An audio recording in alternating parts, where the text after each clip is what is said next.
Welcome to the Kenyon Long Podcast. Stephen A. Smith says LeBron James is totally wrong about this one thing. Let's check it out.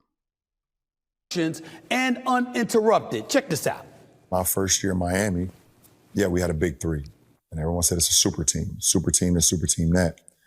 But we had to build our team around all minimum guys, which was still okay, but we didn't fill out the complimentary guys enough. Yeah, we had Rio, we had Udonis, but we didn't have enough as far as enough complimentary guys to actually make it all work. And we still made it to the finals. And we still probably should have won the finals, but I still give credit. Listen, it is what it is. You win and you lose, and we lost. Dallas was fucking good, and they hit a stride at the right time. Dirk was unbelievable. But my second year, we was able to grab some complimentary players and role players that really I'm talking about superstars in their roles.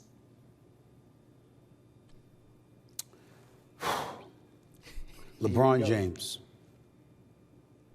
That is some straight bullshit. You got to be kidding me. I know that you didn't just say that with the cameras rolling. That's bullshit. Somebody got to say it, so I'm going to say it. Now let's get this out of the way right now.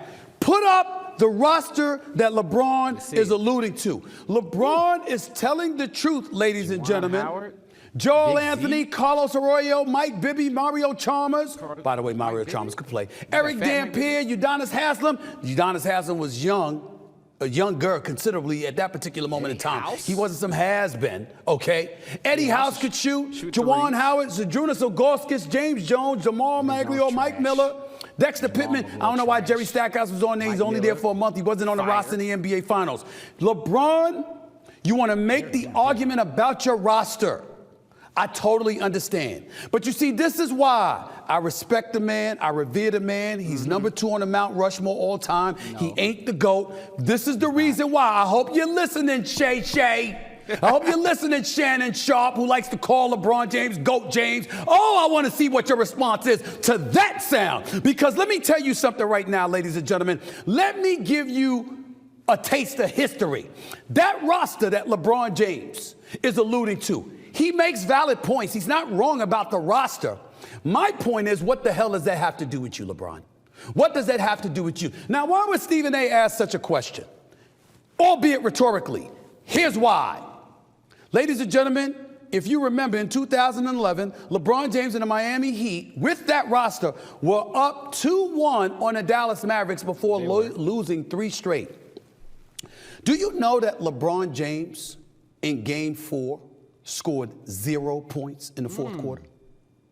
Do you know that in Game 5, LeBron James scored 2 points in the fourth quarter? Do you know that in that Game 4, LeBron James had 8 points? 8 total? For a career 27-point per game scorer. For a dude that's approaching age 40 and averaging damn near 25. That LeBron James. 8 points. Not gonna get it done. In an entire Game 4 of an NBA Finals. 17 in Game 5, but only 2 points in the fourth quarter. And in Game 6, he had 21.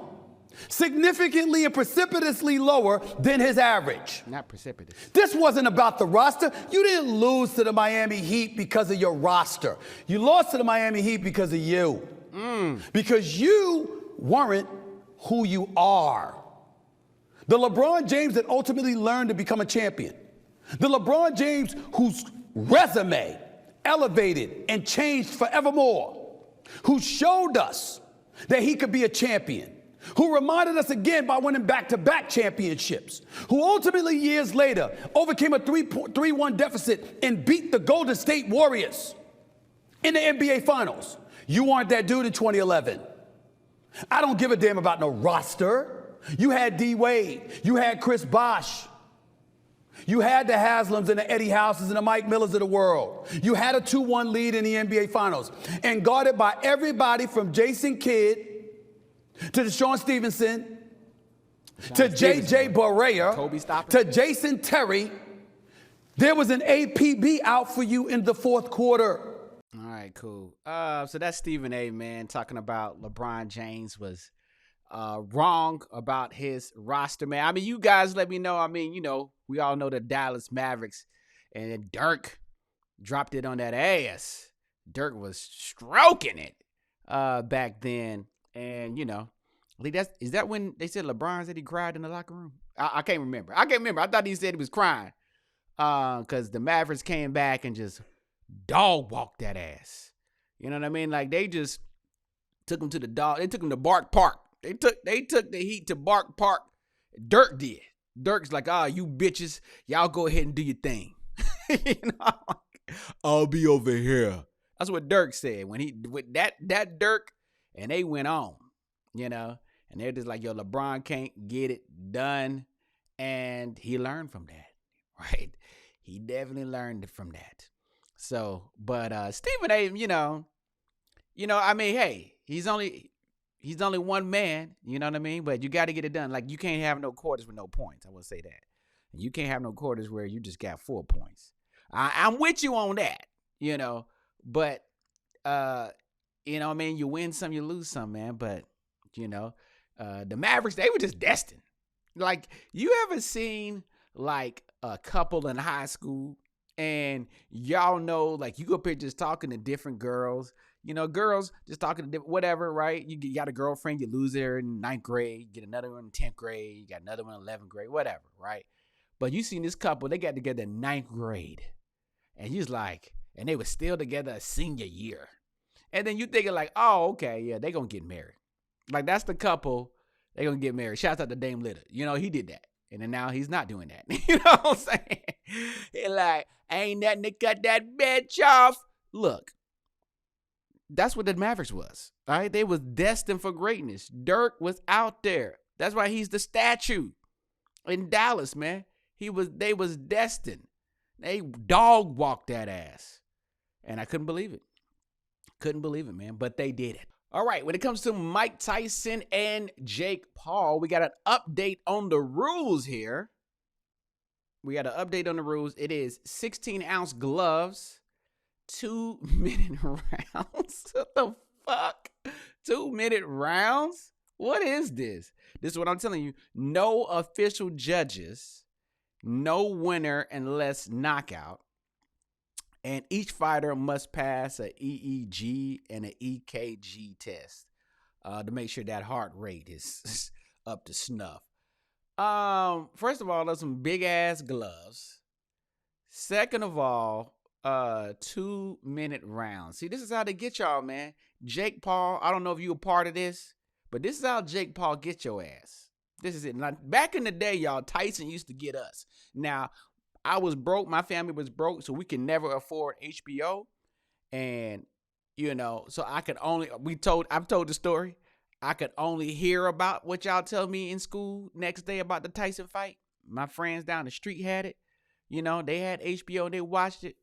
And, some people are mad. Oh, man, that fight was over with. That was a waste of money. Tyson knocking him out so quick, they said the pay-per-view was a waste of money. All right, you hear me? Like, he knocking him out in one round. They're like, yo, what? The fight's already over. We done paid, well, back then, I don't know, what's $50? I feel like, inflation now is crazy. But, now Jake Paul, he does this thing where, he gets you guys. He's become the villain. Y'all just want to see Jake Paul get knocked out. And Jake Paul just picks another 40-year-old, 45-year-old, 50-year-old, and now he's with 60-year-old. So that's what Jake Paul does, man. And but except for that guy overseas, forgot my Tommy guy, whatever his name is, he won. You know what I mean? He beat Jake Paul. But we saw Jake Paul's like, yeah, I'm gonna get back to what I'm used to. Like, just like you do, you got to go with what works, man. This is a comedy podcast. I talked about sports, and next thing you know, I'm joking about sports now. But look, it could be worse. You could be joking for your pay-per-view money. That's different because Jake Paul's doing that and Mike Tyson, unless you're going to go to AT&T Stadium, which I definitely will not do that. This is like, is this a Triller fight? Did Jake Paul and Mike Tyson turn into a Triller fight? We do remember that Triller fight, that was It was a lot going on. That's when the first time they had like a rapper there, and it was a lot going on. We see Tyson versus Ward Jones, and I'm looking like that was the first time I watched a real live Tyson fight. I was just like, damn. Like I said it on this podcast, I was like, this is the first time I ever saw a Tyson fight because we didn't have it. Okay, we didn't have it growing up. And so yeah, and I couldn't afford it in college, I guess by then. But Ward Jones fights I did see, but Tyson no. So will you guys let me know what you think, man? I mean, are you gonna watch it? My bad. Are you gonna watch this fight? It's turning to be a social media grab, a money grab.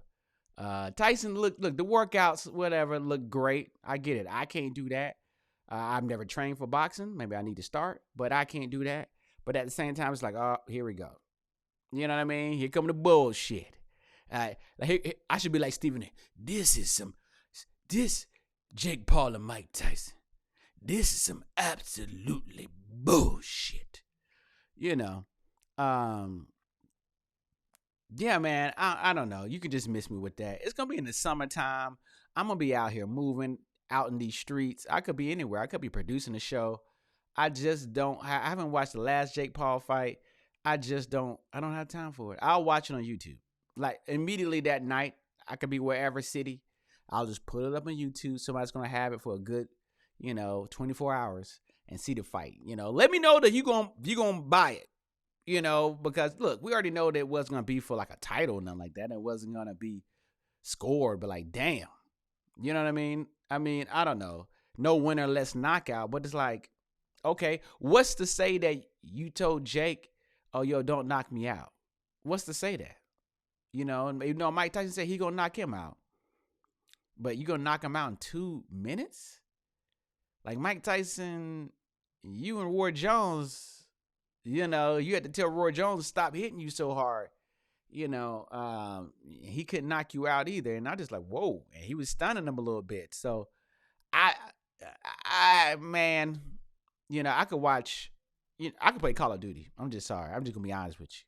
It's like, if I had a choice to say somebody said, look, I'm going to give you tickets to go see Mike Tyson and Jake Paul, or I could just sit at home and play Call of Duty, probably going to pay. Now, it's going to be at AT&T Stadium, so I can go over to Texas Live. You know what I mean? I bet, Texas Live is pretty straight, but I'm sorry, bro. If I could go to Texas Live and play Call of Duty, that'd be dope. But I just I'm not for it, man. This is why I watch UFC. You know what I mean? I'm watching UFC. This is why I watch it, man. I don't have time for boxing. I don't have any. There's nothing in me to watch boxing anymore. And really, I don't have time. Really, I want to say specifically for Jake Paul, who's outside of boxing, who's exhibition in boxing. But I don't have time to watch Jake Paul fights, no matter who's in the ring. Dig up Evander Holyfield. I don't care. Sugar Ray Leonard. Whoever you can fight. You going to go up to 70-year-olds next? What's the next? 80-year-olds? You going to get George Foreman? Like, I know Jake Paul's going to get George Foreman. You might as well just try to get all the greats. Going to get George Foreman next. George just dropped the movie, so, everybody go watch that. But Jake Paul versus George Foreman. Watch me call it. Watch it. Watch. Or Evander Holyfield. Watch. Y'all think I'm bullshitting. Anyway. All right, you already know, man. This is YouTube, and of course on YouTube, man, you want to make your YouTube channel grow.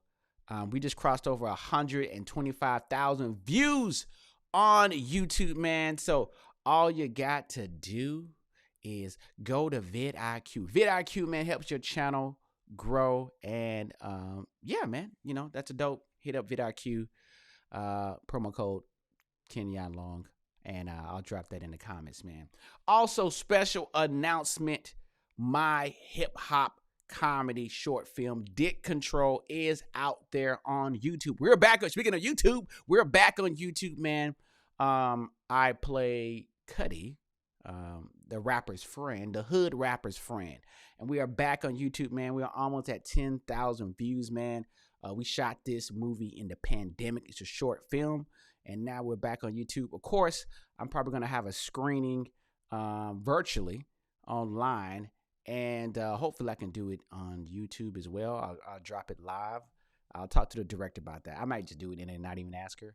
But also, I'll be doing it in VR as well, doing the screening. So, you'll pull up. It's just 14 minutes. We got a dope soundtrack. I don't have any music on this soundtrack, but we got a dope soundtrack nonetheless. So, Dick Control out there, man. So make sure you support that, man, and share it out to your girl. Watch it with your girl. You know what I mean? Ladies, share it with your girl. Watch it with your girl. Tell them to watch it. It ain't on Tubi, though.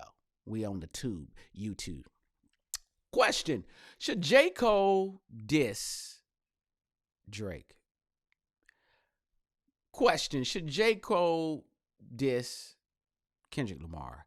Dreamville Fest is this weekend in my beloved state of North Carolina, where I'm born and raised and grazed.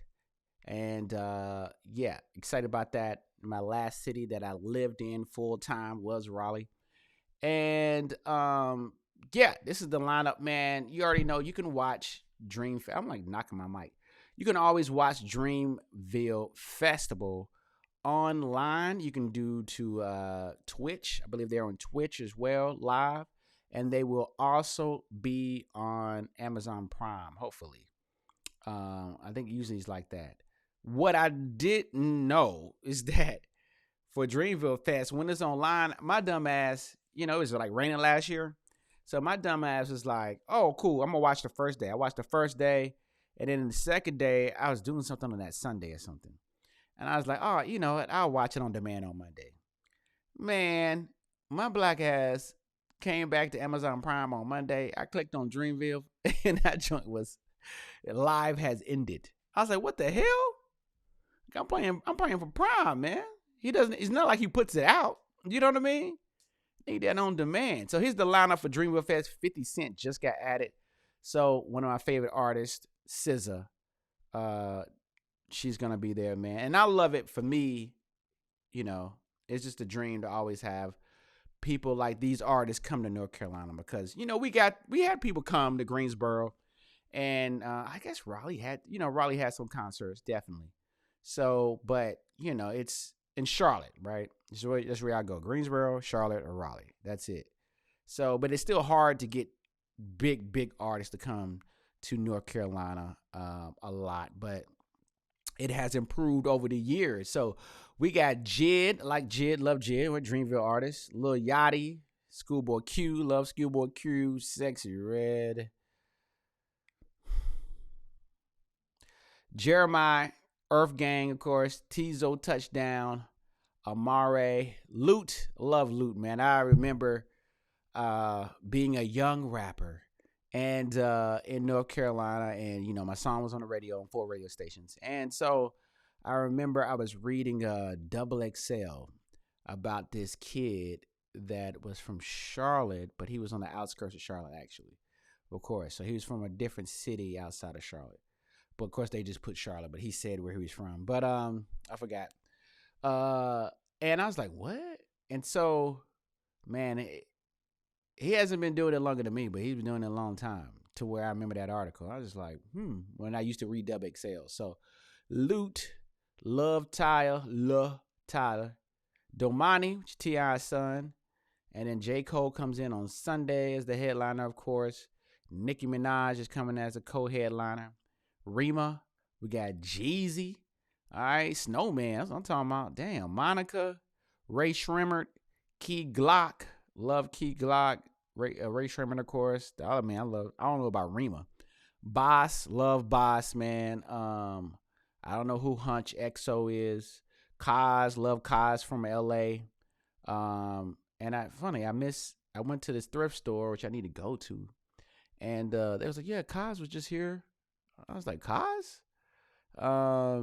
Omen, I've seen his name, but I haven't heard the music. Tia Corrine, never heard of her music. Chase Shakur, never heard of his music. So that's the lineup of Dreamville Fest 2024. But look, should J. Cole diss Kendrick Lamar? I mean, Drake too if he wants. I mean, look, man, I didn't get as big as J. Cole. None of us rappers from North Carolina did, outside of P.D. Pablo. And then P. Pablo didn't either. So, nobody got to his status. And, but,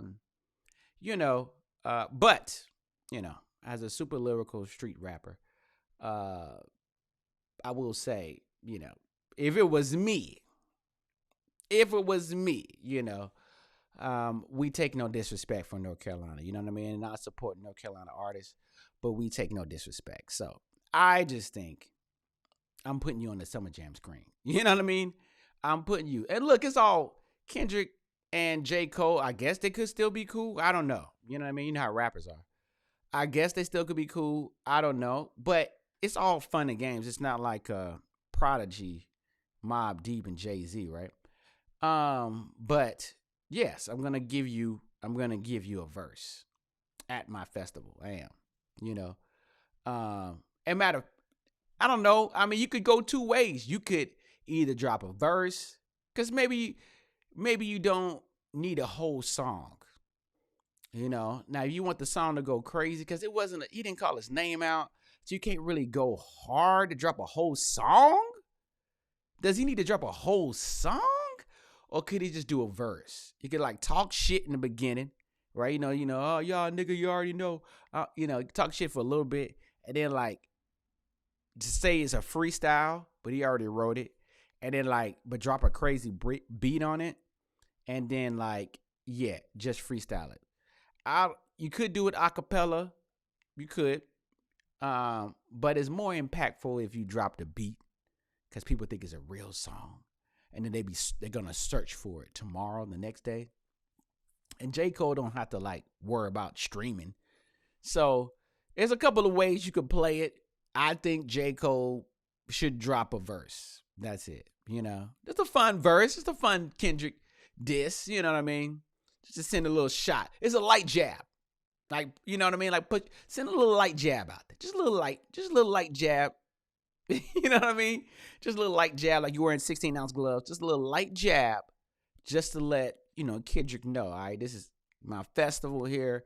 I ain't gonna, sound like you called me out. Let me throw a little light jab. Just a light jab, nothing disrespectful, but impactful bars. That's just my personal, humble opinion. But you let me know, what should J. Cole do? Should he diss King Kendrick? Moving on to the NBA standings right now. This is the playoff picture. And you already know I'm a Laker fan. But, of course, shouts out to the Charlotte Hornets, who have never been a Charlotte Hornet fan. But Harley Home always repping, though. I do got a Charlotte Hornets shirt. And I need a Charlotte Hornets jersey. So, no, nothing against the Hornets. I just, we already know who I grew up idolizing and watching.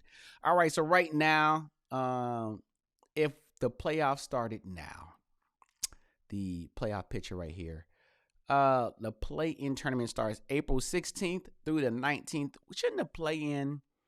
I feel like the play-in should be a punishment, right? Yes, the NBA did a great job of creating this, but I feel like the play-in should be a punishment. It should be somewhere that you don't want to be. And I asked the G League niggas, right? Ask them, they be riding buses to play. This joint needs to be somewhere where you feel bad about being in the play-in. Because this looks too good of a play-in. It needs to be somewhere in the United States. It could be in North Dakota. It's something where it's boring as hell. You ain't got shit to do. It needs to be somewhere neutral, I think. But, I was going to say somewhere else. But I just think it should be somewhere big as South Dakota. What else is basic as hell? I don't want to say Missouri, but somewhere in the middle. Somewhere in the middle. As I would say, somewhere in the middle in the town, ain't shit going on. Welcome to the play-in, niggas. They got to order Little Caesars pizza. That's what you get. Anyway, we got the Lakers and the Warriors right now will be facing each other with the 9 and 10. And the winner of the 9 and 10 faces the loser of the 7 and the 8, which right now who's my other, I guess that would be my second team, actually. Sorry. Well, my third team. All right, so my third team is the Pelicans because they're baby Duke, because we have Zion, we got Brandon Ingram, and of course we got Trajan Langdon working in on the staff. And we got Quinn Snyder, who also went to Duke, is a part of coaching or something, whatever. So it's like Duke, New Orleans. So love the Pelicans, of course. Yes, the Tatum is on the Celtics, but because of the Lakers, I can't really, but I love Tatum. You know what I mean? That's my guy. And I'm proud of Banchero in Orlando, who's better than the Lakers. All right, so we got the Pelicans at 7 versus the Kings. I like the Pelicans. They've been playing really good, but Brandon B.I.'s hurt, man. Hopefully he can come back. But the Kings, man, they just get so amped and they're so fast that I think I would take the Kings. And look, Prize Picks, you want to sponsor me? Holla at your boy. I would pick the Kings to win, and I would pick the Lakers to win. All right, so then the winner of that will play against the Timberwolves. Oh, my God. Anthony Edwards. Love Anthony Edwards, man. That boy is a dog. He's a baller. He one of them dudes when you playing on the court, like, oh, I ain't, see him scoring and doing crazy stuff. Like, okay, who checking this nigga? Because I ain't checking him. So we got the Lakers would go against them, and I ain't go over to the other side. Hope you guys can see it. On the other side, the play-in would be the Bulls, 9. And damn, the Bulls gonna make the play-in? Damn. East is trash. You get in with 36 wins? Well, I guess it's right now. But the Bulls will play the Hawks, who's been doing pretty good recently.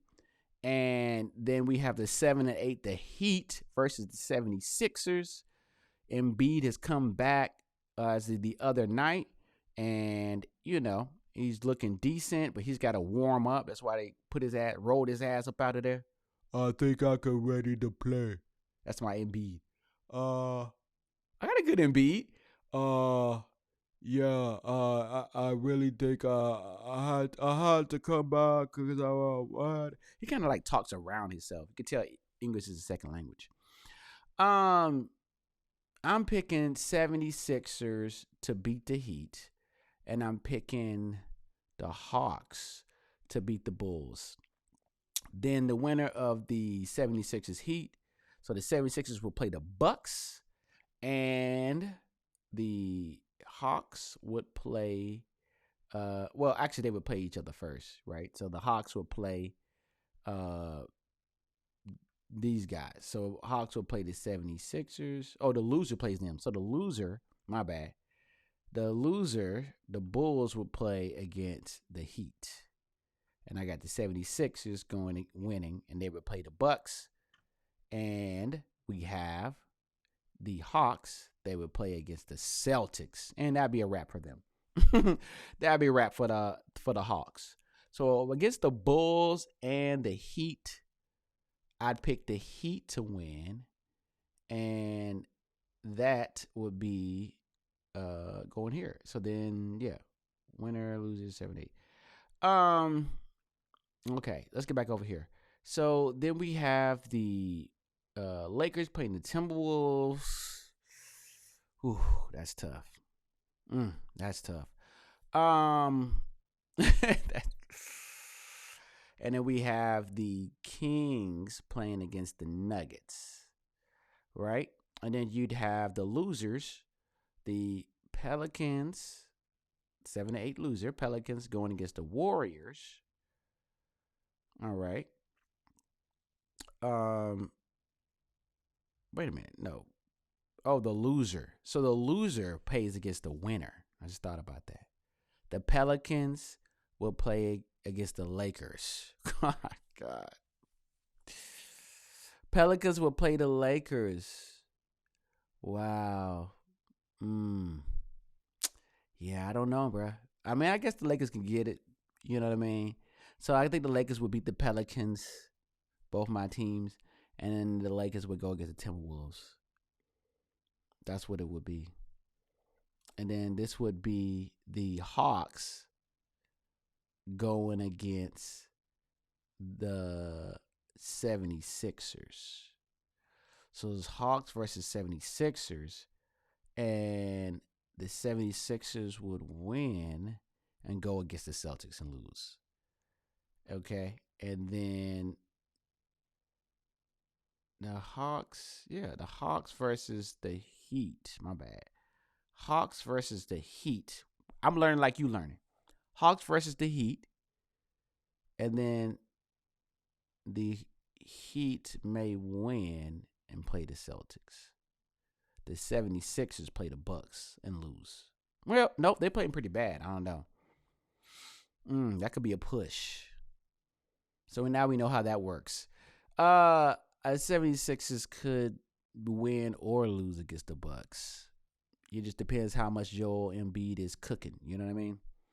It's taking a minute. So now that we figured that out, then, maybe the Lakers win. We'll see. But in the middle here, we got the Clippers at 4. We got the Mavericks at 5. And I'm not going to predict the whole thing. We got Thunder at 3 and the Suns. We got the Nuggets playing the Kings here. And then we have the Magic, Banchero, and Wendell Carter playing against the Knicks, who Julius Randle is out for the rest of the season with a shoulder injury. So I got the Magic winning that. And then we have the Cavaliers versus the Pacers. I'm going to pick the Pacers to cook on that. And then because Donovan Mitchell is going to up and down. And so, yeah, we got we said 76ers versus the Bucks, whoever can win that. So that's your playoff picture right now. If it started right now, courtesy of NBA.com and the King Alone podcast. Let me know. I don't know who's coming out the West, man. I really don't know, man. The Timberwolves are cooking, though. They're cooking, but it's probably going to be the Nuggets. Could be the Nuggets, man, coming out again. They look good. They look great. They look better than your college girlfriend. Now, moving on to our last part here. We all love this, man. Before we had, I hope that's big enough. There we go. Before we had ChatGPT fix the Lakers. Now we have Claude Opus here to fix the WNBA. As you know, right now, 12 million people watched Caitlin Clark versus LSU, right? Versus Angel Reese versus Flo J. I want to call her Flo J. She need her rapper name. Is that her rapper name? Flo J? Flo J, but it should be Flo J. Incredible basketball player too. She's nice on the mic too. She gave me goosebumps. Rappers that give me goosebumps. She gave me goosebumps on a freestyle the other day. So 12 million people watched it. That was my first ever full watching. Well, I went to a WNBA game once. All right, I did do that. So I can't cap. I went to Sparks game before, years ago. So it's not my first. But my first women's college game, yes, that I watched ever in full from beginning to end. When I was out of town, I watched a little bit of Iowa, but then I went out, I left.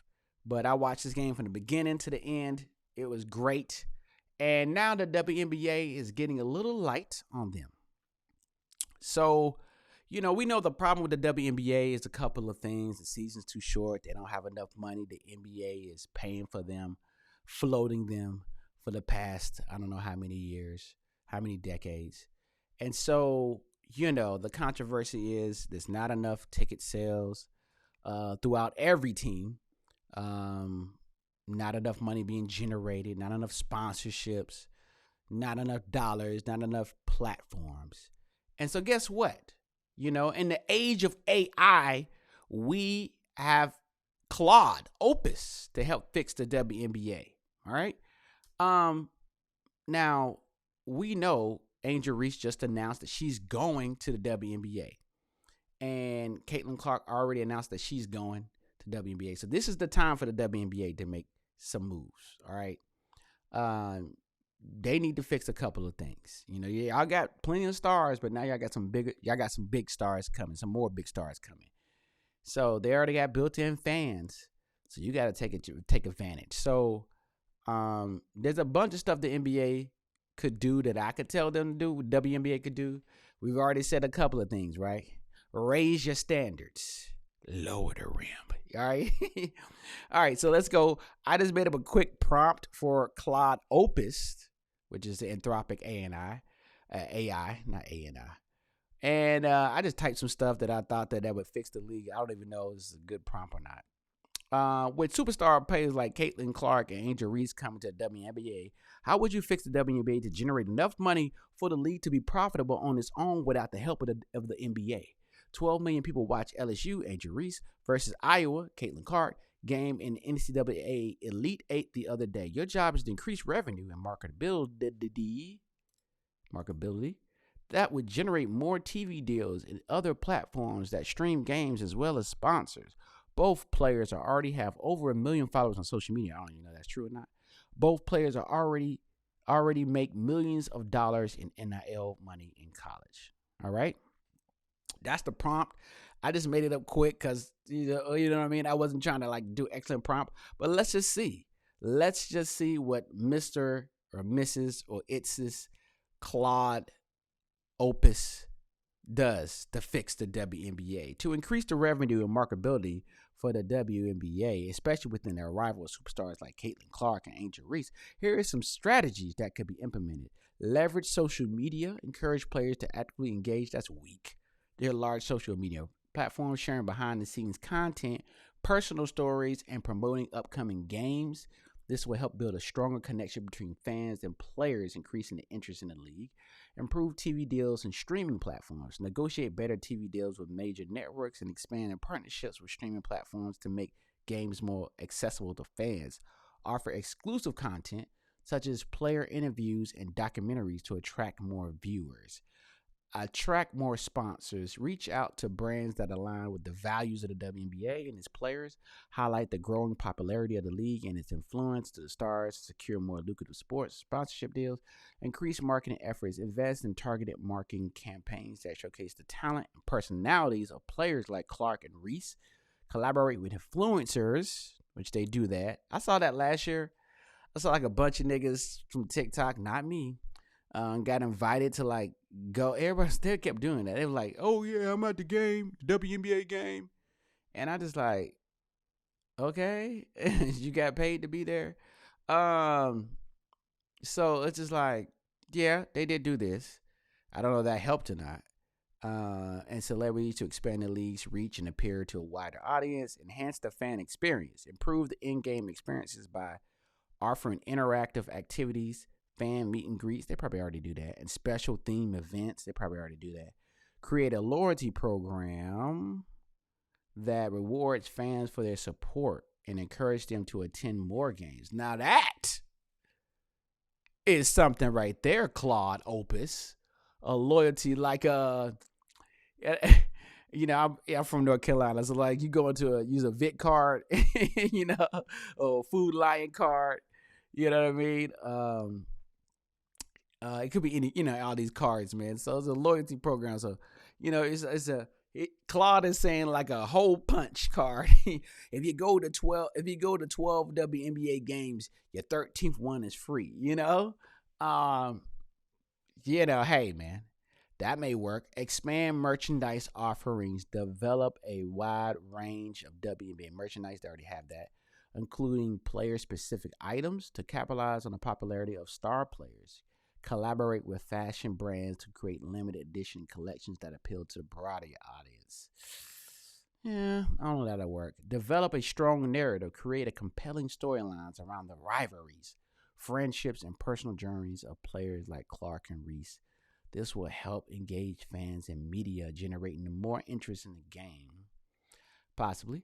Invest in grassroots programs like support youth basketball and partner with schools to promote the WNBA and inspire the next generation of players and fans. This will help build a long-term fan base and increase the league's overall popularity. They already do that with NBA Cares or whatever. So WNBA Cares. By implementing these strategies, well, you got to think outside the box. Can you think outside the box and use? Yes, I don't know. Can you just think outside the box more? You know what I mean? I just feel like those ideas, for the most part, are already done. Here we go. All right, Claude Opus. Certainly, here are some more innovative and unconventional ideas. See, this is what I'm talking about. Create a reality TV show. Develop a reality series. Is it ratchet, though? Is it ratchet? That follows the lives of WNBA players, both on and off the court. This could include behind-the-scenes footage of training, team dynamics, and a personal challenges show that would help fans connect with players on a deeper level. Okay, I like that. Like, it would be something like what's the shit called with the NFL? I forgot. What's the shit called with the NFL? Yeah, I done forgot. I got brain fart. I got ice cream on my mind. That's good. Improve TV deals and streaming platforms. Negotiate. That's the same. Attract more sponsors. Did I go too far? Oh, my bad. I did. Choose your view. Woo. Here we go. Implement a choose your view streaming options like the NBA got. Offer a unique streaming experience allows fans to choose multiple camera angles, including player cams, courtside views, and overhead shots. The interact. If you have NBA League Pass, I just got it. It's sale for $22. If you have NBA League Pass, they do that on League Pass. Because I was watching it like, what the fuck? I ain't used League Pass in so long. I was like, oh, shoot. You know, I was watching a Laker game, and I could pick different cameras. So I was like, oh, that's right. Now, I watched NBA League Pass on VR, and that's which I think they do have games in VR on WNBA, but they have a few. But I feel like they should have all. Choose your view, right? Interactive feature, whatever. Launch a WNBA video game. They already have that in 2K. Host the WNBA All-Star Weekend Festival. Come on, Claude. You don't know shit, bruh. They already have that. Create a WNBA themed clothing line. You already said that. Develop a WNBA fantasy league. Launch an official. I don't know if they have that or not. I don't know if they have a fantasy league. Produce a WNBA documentary series. I think they do that, I guess. I don't know. Host international exhibition games. Organize exhibition games featuring WNBA teams and top international clubs. Showcase the league. This right here is good. Right? That's another one. Claude missed on a couple of things. It came up good with that one, though, because I think they should do is what the NBA wants to do, right? I feel like certain sports, they got more flexibility. They can go ahead of the main sport, right? Like the XFL, right? Everybody's stealing from them. You know what I mean? NFL, the NBA stole from the XFL, right? And now it's called the USFL.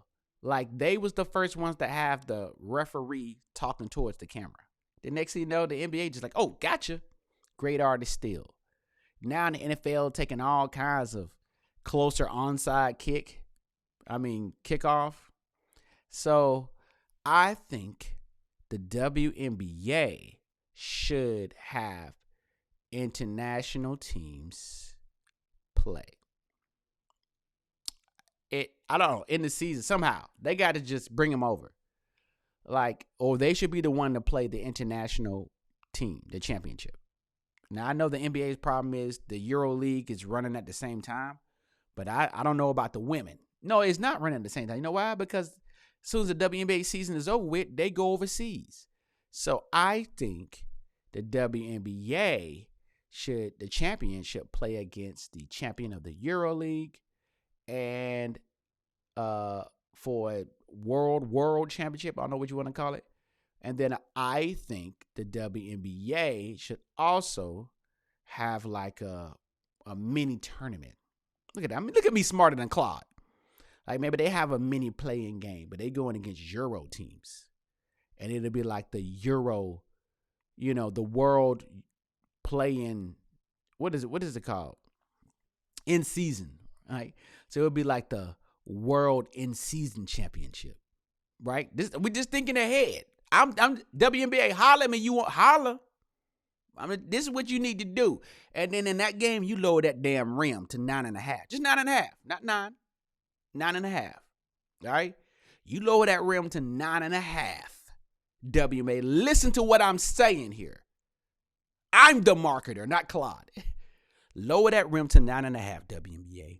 You have a in-season tournament against the women's Euro teams. Real Madrid, Juventus, whatever they got over there, right? Whatever. Greece, I don't care. You have that going on. I know this is Olympic year, so it's a little different. You have that going on. Let me just maybe talk about 2025. Holla at me, and I'll give you a price. So you have that going on. That'll be your in-season world championship. Come on, bruh. Come on, bruh. Rim is 9.5. Okay? Maybe you have to play by Euro League standards so then get used to it. I don't know. But you have that. You get a championship, a world play-in or in-season championship. There you go. There you go. You got the stars there. You got people from Europe that some of these players play with anyway. Some we haven't even heard of that they may come over here. Well, I guess they make more money than WNBA, so maybe they're not coming over here. And you add that to WNBA, man. Of course, you're going to broadcast this in VR. All right, you're going to broadcast this tournament in VR. You're going to have it in Vegas. Okay. What else? All right, you should have it in Vegas. You're going to have the WNBA weekend. All right. I know NBA had the NBA weekend. You're going to have a WNBA weekend. All right. So you have some of the older stars there from the WNBA, maybe some NCAA girls there, right? That's popular. A tech summit. All right. Women's health, mental health, all of that. Financial literacy, the Fan Fest. Of course, I've emceed a bunch of Fan Fests. You have all that for your WNBA in-season World Euro tournament. I mean, that's it, man. I fixed it. Me and Claude together. That's how AI works. It's you and Claude. Let me ask Claude, what about a in-season tournament? I can't spell. Tournament against the women of the Euro League. Winner is crowned the world in season champion. They can also lower the rim to 9.5, and the games would take place in Vegas in conjunction with a WNBA Fan Fest weekend. All right, so let's see what Claude says about my idea, because they say AI is supposed to be smarter than you. But let's see your idea of an in-season tournament between the WNBA and the top teams from the EuroLeague women is an excellent way to generate excitement, attract international attention, and showcase the best women basketball talent from around the world. Here's how this concept could be developed. WNBA versus EuroLeague tournament organized a multi-day tournament featuring the top 4 WNBA teams and the top 4 EuroLeague women's teams. The tournament could follow a bracket-style format with the winner being crowned the world in-season champion. I said that.